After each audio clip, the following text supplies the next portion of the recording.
आप सबों को जय मसीह की परमेश्वर का धन्यवाद देते हैं। एक बार फिर से परमेश्वर ने हमको ये मौका दिया कि हम आपके मध्य में परमेश्वर के वचन को लेकर आ सकें। मेरे साथ निकालिएगा एक वचन, दूसरा कुरिन्थियों उसका 5 अध्याय और उसका 17 और 18, जहां ऐसा लिखा है, इसलिए यदि कोई मसीह में है तो वह नई सृष्टि है, पुरानी बातें बीत गई हैं, देखो सब बातें नई हो गई हैं। ये सब बातें परमेश्वर की ओर से हैं, जिसने मसीह के द्वारा हमारे साथ अपना मेल मिलाप कर लिया और मेल मिलाप की सेवा हमें सौंप दी है। आइए हम प्रार्थना करें।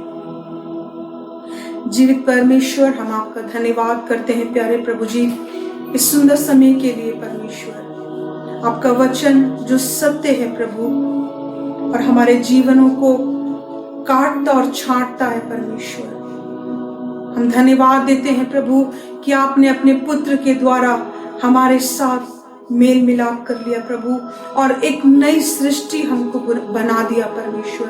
पुरानी बातें सब बीत गई हैं प्रभु, और आज इस सुबह के समय सब कुछ नया हो गया है प्रभु, सब कुछ नया हो गया है प्रभु, आपके पुत्र के द्वारा। हम इसके लिए आपको धन्यवाद देते हैं परमेश्वर। हमें सुनने वाले हर एक जन को आज के इस वीडियो के द्वारा आप आशीषित करें प्रभु, और होने दे प्रभु जी कि इस समय सारी महिमा, सारा आदर सिर्फ आपको मिलने पाए पिता। यीशु मसीह के नाम से मांगते हैं, आमीन। आइए इस गीत को गाकर हम परमेश्वर की आराधना करें।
मिलती है शांति अपार। यदि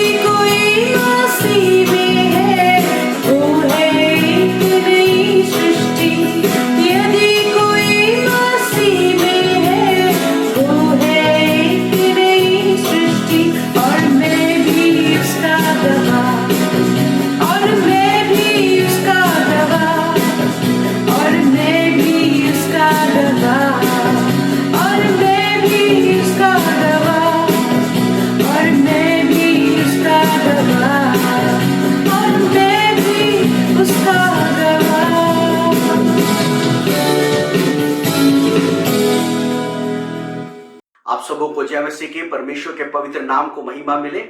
मैं विश्वास करता हूं कि आप लोग सब स्वस्थ हैं, सुरक्षित हैं और प्रभु में आनंदित हैं। आइए आज के मनन के लिए हम लोग निकालेंगे इफिसियों की पत्री उसका 2 अध्याय पद 20 से लेकर 22 तक।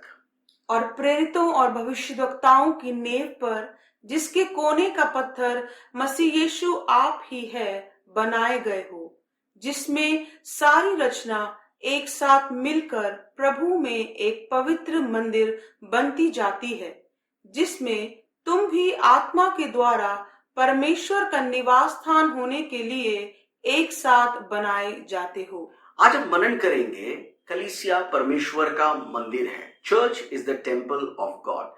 जब पौलुस इस भेद को हम पर प्रकट करता है तो वो कहता है हम एक साथ मिलकर, यानी कि आप और मैं, हम सब मिलकर प्रभु में एक पवित्र मंदिर बनती जाती है।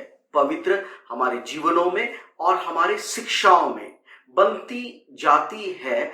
ये कार्य चल रहा है और इस मंदिर की खूबसूरती यही है कि स्वयं आत्मा के द्वारा परमेश्वर का वास इस मंदिर में होता है। जब पौलुस इस मंदिर के निर्माण के बारे में हमें बताता है तो वो शुरू करता है नींव से। और आप और मैं बहुत अच्छे से जानते हैं कि एक नींव का कितना बड़ा महत्व होता है एक इमारत के ऊपर। अगर नींव नहीं है तो इमारत टिक नहीं सकती। अगर नींव कमजोर है तो उसका प्रभाव इमारत में दिखाई देता है। पौलुस कह रहा है परमेश्वर के मंदिर के नींव के बारे में, तो वो कहता है प्रेरित भविष्यवक्ता की नींव पर, जिसका कोने का पत्थर यीशु मसीह आप ही हैं। उस समयों में जब एक इमारत या मकान का निर्माण होता था तो कोने का पत्थर का बहुत बड़ा महत्व होता था। ये कोने के पत्थर बड़े विशाल होते थे। ये अन्य नींव के पत्थरों को और इसके ऊपर रखे हुए रद्दों को संभाल लेते थे। और यहां पर बताया जा रहा है ये कोने का सिरा और कोई नहीं है, प्रभु यीशु मसीह है। अन्य नींव है प्रेरित भविष्यवक्ता। प्रेरित कौन है? प्रेरित वो हैं जिनको भेजा गया है। एक परमेश्वर एक सेवकाई के लिए, कार्य के लिए भेज रहा है, एक संदेश के साथ भेज रहा है, चाहे वो लिखित रूप में हो या मौखिक रूप से हो। परमेश्वर अपनी आत्मा के द्वारा इनको सिखाकर भेज रहा है। साथ ही साथ प्रेरित वो भी हैं जिन्होंने यीशु मसीह को अपनी आंखों से देखा है। प्रेरित पौलुस जब अपनी प्रेरिताई का बचाव करता था तो वो इस बात को कहता है मैंने यीशु को देखा है, 1 कुरिन्थियों 9:1 में और 1 कुरिन्थियों 15वें अध्याय के 8वें पद में। भविष्यद्वक्ता वो हैं जो परमेश्वर से वचनों को प्राप्त करते थे और उस वचन को लोगों तक पहुंचाते थे, उनको प्रोत्साहित करते थे, उनको नसीहत देते थे, उनकी अगुवाई करते थे, उनको सुधारते थे, उनको फटकारते थे। इन दोनों की विशेषता यह है इन्होंने सबसे पहले यीशु मसीह पर विश्वास किया, प्रभु के वचनों को इन्होंने ग्रहण किया। और उस समय जब इन्होंने विश्वास किया और प्रभु को ग्रहण किया तो इनके पास बाइबल नहीं था, परमेश्वर का वचन नहीं था, स्वयं परमेश्वर की आत्मा ने इनको सिखाना शुरू किया। निकालेंगे इफिसियों की पत्री उसका 3 अध्याय और पद 5। जो और समयों में मनुष्यों की संतान को ऐसा नहीं बताया गया था, जैसा कि आत्मा के द्वारा अब उसके पवित्र प्रेरितों, उसके अर्थात यीशु मसीह के पवित्र प्रेरितों और भविष्यद्वक्ताओं पर प्रकट किया गया है। यीशु मसीह के 12 चेले जिन पे ये बातें, भेद की बातें प्रकट करी गई आत्मा के द्वारा, भविष्यद्वक्ताएं मरकुस, लूका, याकूब, यहूदा, जिन्होंने लिखित रीति से परमेश्वर के वचन को हम तक पहुंचाया, अबगस जो कि अन्य एक और भविष्यवक्ता था जिन्होंने परमेश्वर के आत्मा से सीखा और उन्होंने दूसरों को बताना शुरू किया। जो कुछ इन्होंने विश्वास किया उस विश्वास के बारे में इन्होंने दूसरों को बताया और जो कुछ परमेश्वर की आत्मा ने इनको सिखाया उन्हीं शिक्षाओं को इन्होंने दूसरों को सिखाना शुरू किया। अगर आपको याद होगा प्रेरितों के काम उसका 2 अध्याय उसके 42वें पद में, जब पवित्र आत्मा पेंतिकोस के दिन में उतारा गया, पतरस खड़े होकर प्रचार करता है। करीबन 3000 लोग उद्धार के अनुभव में आते हैं, बपतिस्मा लेते हैं और कलीसिया से जुड़ जाते हैं। और उसके पश्चात वो वहां पर लिखा 4 कार्य करते हैं। उसमें से एक कार्य होता है वो प्रेरितों से शिक्षाएं प्राप्त करते हैं, द टीचिंग्स, जो परमेश्वर के आत्मा ने इनको सिखाया और ये नींव डाल दी गई है। अब इस नींव में हम और कुछ जोड़ते नहीं है। इसलिए गलातियों की पत्री 1:8 में लिखा है, यदि हम या स्वर्ग से कोई दूत भी उस सुसमाचार को छोड़ जो हमने तुमको सुनाया है, कोई और सुसमाचार तुम्हें सुनाए तो वो श्रापित है। अब दूसरा है कोने का सिरा। वो कौन है? प्रभु यीशु मसीह। हमें यीशु मसीह के बारे में एक मजबूत और गहरा जानकारी होना बहुत जरूरी है। जितना हम जानते उतना ही हम उस पर विश्वास कर पाएंगे। पिछले संदेश में मैंने आपको इस बात को बताया था कि हम लोग मुसाफिर और परदेसी हैं। हम परमेश्वर से दूर थे और अपने अपराध और पापों में मरे हुए थे, पर यीशु के साथ हमको जिलाया गया। इफिसियों की पत्री 2 अध्याय पद 5 में, और इफिसियों की पत्री 2 अध्याय पद 6 में लिखा है, हम यीशु मसीह के साथ स्वर्गीय स्थानों में बैठाए गए। इफिसियों की पत्री 2 अध्याय उसके 13वें पद में लिखा है, यीशु मसीह के द्वारा हमारा पिता के साथ मेल मिलाप हुआ। और यह हमारे विश्वास का आधार होना चाहिए कि यीशु के द्वारा ही हम इस मंदिर के अंग होने के योग्य बने हैं। इसलिए हम अपने आप पर घमंड नहीं कर सकते। पौलुस कहता है इफिसियों की पत्री 2 अध्याय उसके 8 पद में, सिर्फ परमेश्वर के अनुग्रह के द्वारा ही हमारा उद्धार हुआ है, हमारे कार्यों के कारण नहीं कि कोई अपने आप पर घमंड करे। इसलिए हमारी निर्भरता यीशु मसीह पर होनी चाहिए। क्या हम यीशु को व्यक्तिगत रीति से जानते हैं या जानने का प्रयास करते हैं? हम इस बात को जान पा रहे हैं कि यीशु ने हमारे लिए क्या किया है, उसकी उस महत्वता को, जो उसने कलवरी के क्रूस में उसके उस बलिदान को, और उस बलिदान के द्वारा जो आशीष उसने आप तक या मुझ तक पहुंचाई है, उसके बारे में हम कितने गंभीर हैं। क्या हम इस बात को जानते हैं कि हम यीशु मसीह में कौन हैं? क्या हम अटूट विश्वास करते हैं यीशु मसीह पर? पौलुस कहता है हमें जांचना चाहिए कि हम विश्वास में है या नहीं है, क्योंकि जब हम यीशु मसीह पर आधारित होते हैं तब हम इस मंदिर के अंग बनना शुरू हो जाते हैं। हम कौन हैं अब इस मंदिर में? पौलुस कहता है इफिसियों की पत्री उसके 2 अध्याय और 21वीं पद में, अंग्रेजी में लिखा है, in him the whole building is joining together. तो आपको और मुझे संबोधित करता है बिल्डिंग। हिंदी में जो शब्द आया रचना, इस बिल्डिंग को किसने बनाया? प्रभु कहता है I will build my church. इसको परमेश्वर ने, प्रभु यीशु मसीह ने बनाया। इस रचना को प्रभु यीशु मसीह ने बनाया। पहला पत्रस 2:5 में लिखा है, हम जीवित पत्थर हैं, आत्मिक घर के। ईंटें नहीं है, ईंटें एक जैसी होती हैं, एक ही रंग के होते हैं, पर पत्थर अलग अलग होते हैं, अलग साइज के होते हैं, अलग रंग के होते हैं। अब परमेश्वर प्रभु यीशु मसीह क्या कर रहा है? इन सब पत्थरों को एक दूसरे के साथ जोड़ रहा है कि एक मंदिर का निर्माण करें। और वही है जो प्रभु यीशु मसीह कर रहा है। ये कार्य प्रगति पे है, ये कार्य चल रहा है। जैसे 21 पद में लिखा है बनती जाती है, 22 पद में लिखा है बनाए जाते हैं। It's an on going process. तो मुझे लगता है जो लोग कलीसिया की हालतों को देखकर निरुत्साहित हो जाते हैं, निराश हो जाते हैं, उनके लिए एक अच्छा संदेश है कि प्रभु यीशु मसीह कलीसिया में आज भी कार्य कर रहा है। संत अगस्तिन इस प्रकार से बोलते हैं कि कलीसिया पापियों का अस्पताल है।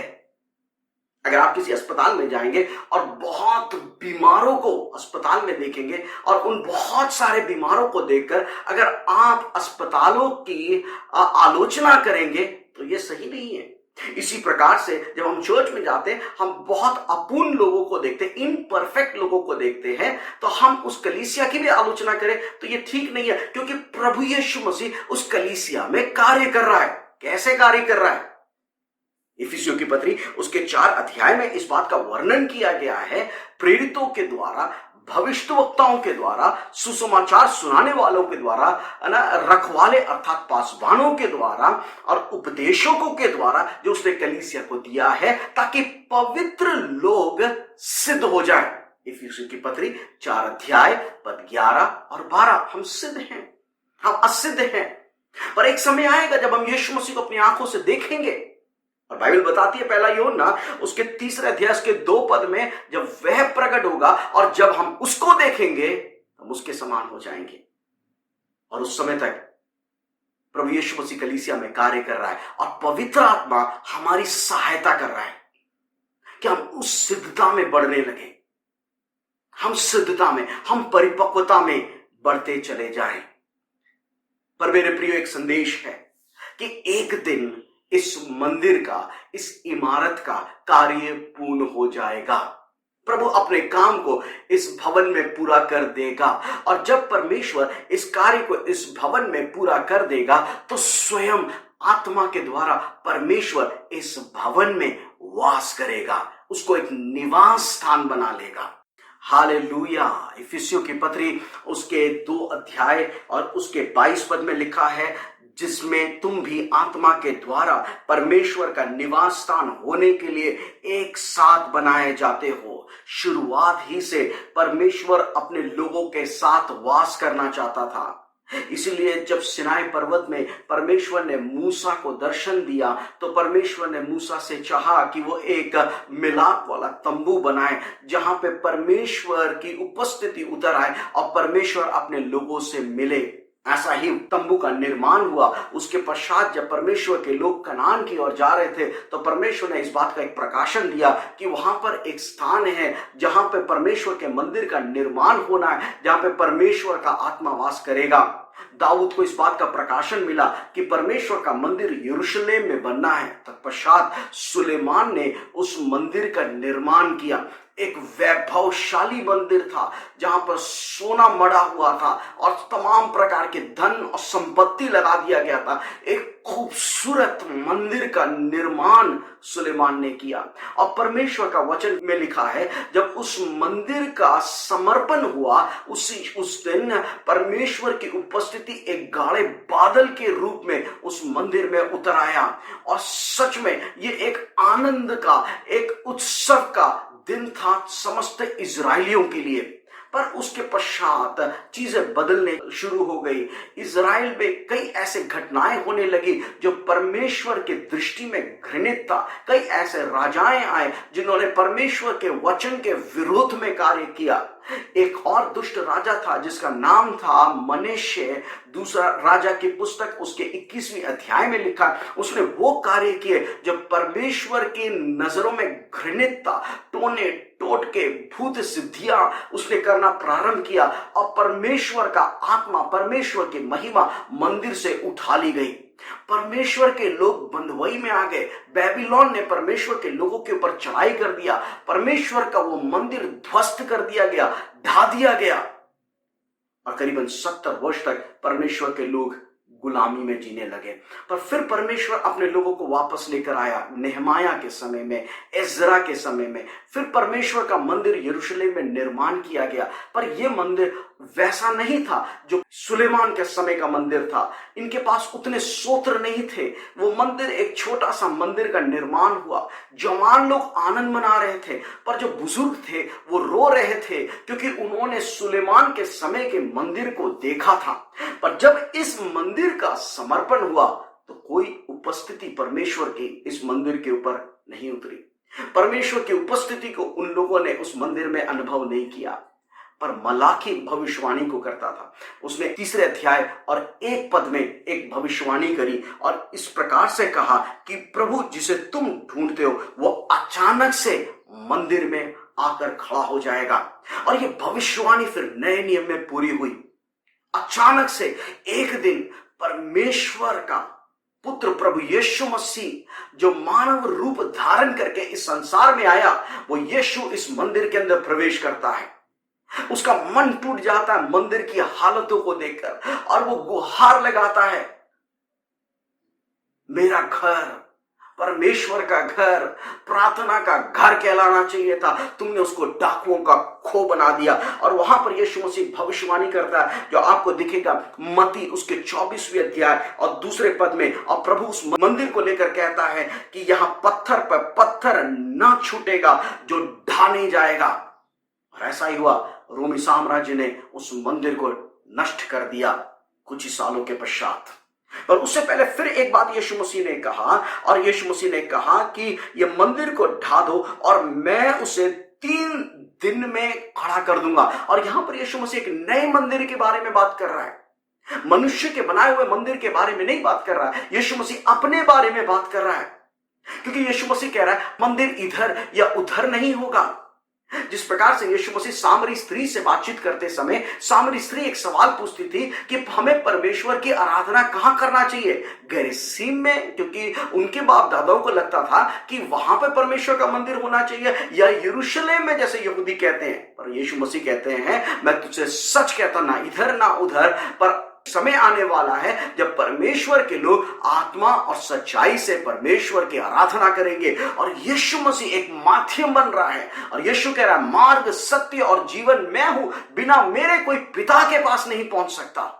एक माध्यम बन रहा है कि तुम पिता को मेरे द्वारा प्राप्त कर सकते हो। और उसके पश्चात यीशु मसीह एक महत्वपूर्ण वचन हमें सिखाता है जो आपको मिलेगा यूहन्ना रचित सुसमाचार उसके 14वें अध्याय और उसके 23वें पद में। मैं चाहूंगा उसको पढ़ देंगे।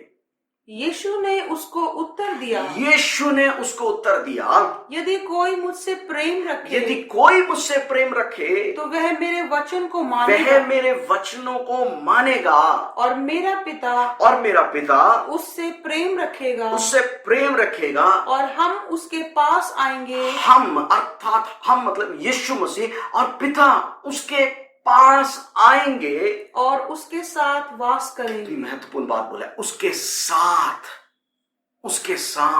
हम उसको अपना निवास स्थान बना लेंगे, हम उसके साथ वास करेंगे। हालेलुया। परमेश्वर और पुत्र पवित्र आत्मा के सामर्थ्य के द्वारा आपके अंदर वास करेंगे। और इसलिए इसी बात को पौलुस अपने पत्रियों में दोहराता है और वो कहता है क्या तुम नहीं जानते कि तुम परमेश्वर के मंदिर हो और परमेश्वर की आत्मा तुम में वास करता है।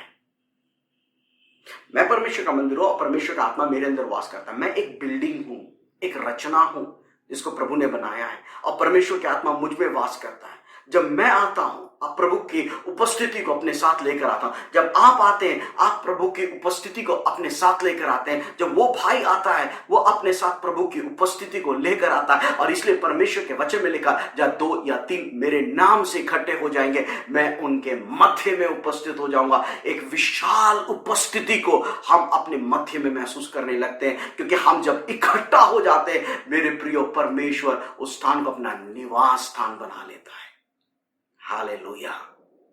और जब तक वो अपने साथ हमको लेकर नहीं जाएगा, परमेश्वर ने चाहा मैं इस पृथ्वी पर इन लोगों के बीच में अपना निवास स्थान बना लूंगा। इसलिए आप कलीसिया को कमजोर ना किए, आप संगतियों को तुच्छ ना जानिए, आप अन्य विश्वासी को उनकी बोली के कारण, उनके रंग के कारण, उनके पढ़ाई के कारण उनको तुच्छ ना जानिए। आप सब मिलकर परमेश्वर की उपस्थिति के एक निवास स्थान बन जाते हैं। आइए अपनी आंखों को बंद करेंगे और प्रार्थना में प्रभु यीशु मसीह को देखें। अनुग्रहकारी दयालु पिता, हम धन्यवाद देते हैं आज के अच्छे समयों के लिए जो आपने हमारे जीवन में दिया, कि हम परमेश्वर फिर से इस बात को याद कर सके प्रभु कि आपने हमारे लिए क्या किया है। प्रभु आपने हमें तैयार किया, और खुदावंद साथ ही साथ आप हमें जोड़ रहे हैं ताकि परमेश्वर हम आपके लिए एक निवास स्थान को बना सके। और होने दे परमेश्वर, ये वचन जो आज हमने सीखा है, ये हमारे जीवन में बहुत सा फल लाने पाए। मैं प्रार्थना करता हूं इस समय परमेश्वर समस्त देश के लिए परमेश्वर, अपने भारत के लिए परमेश्वर, मैं आपसे अनुग्रह को मांगता हूं परमेश्वर। अपने शहर के लिए आपका अनुग्रह मांगता हूं परमेश्वर। कलीसिया के हर एक विश्वासियों के लिए आपका अनुग्रह मांगता हूं और आपसे विनती करता हूं प्रभु, हर दिन हम तेरी महिमा को अपने जीवन में गाढ़ा होते हुए देख सके। सारा आदर मान सम्मान आप ही को देते हुए इस प्रार्थना को आपके पुत्र प्रभु यीशु मसीह के नाम से मांगते हैं, आमीन। प्रभु आप सबों को आशीष दे। मारनाथा।